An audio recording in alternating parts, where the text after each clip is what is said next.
Welcome to this video demonstration of the new version of Mini's satellite navigation interface. At the minute you can see me moving around the screen.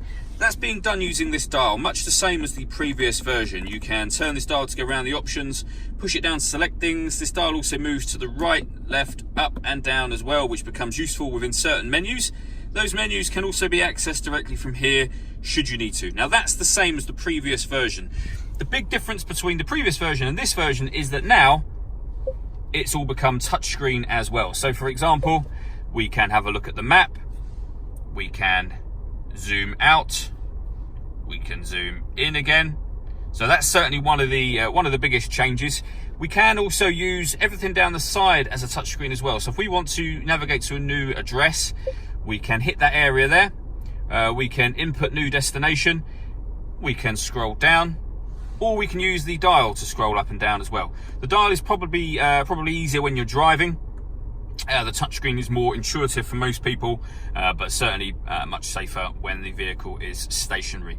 There's many different things you can put in here, so we can input points of interest. So for example, if you wanted to go to a petrol station, we can input the closest petrol stations. They'll bring up a list of the available petrol stations. So if you want to go to a BP, for example, you can highlight BP. Not only will it give you their phone number, but it'll give you their full address as well. Hit the address section, and you can see that now it's going to navigate us to that address. Please proceed to the highlighted route. And there you go, it's doing that. And it will zoom in and out automatically. So if you're on a motorway, it will zoom out to give you a more distant view. If you're in a town, as we are now, it will zoom in. If we want to stop that route guidance, we can just hit stop route guidance, and it's as simple as that.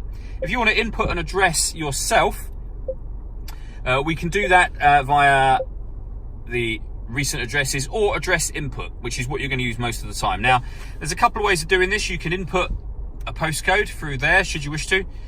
Street name, house number, you can input them, and that's the address for where we are currently. This is our MJA site in Sunbury-on-Thames.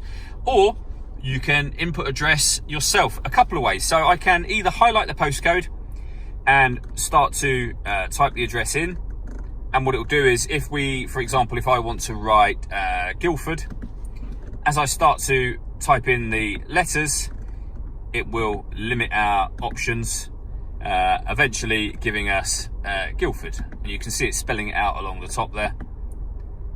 So Guildford, it's now given us that. You can do it a different way if you wish to. So we can go back a page, we can say address. So I can say the postcode for our Guildford MJA site, for example. Please say the desired address or a point of interest.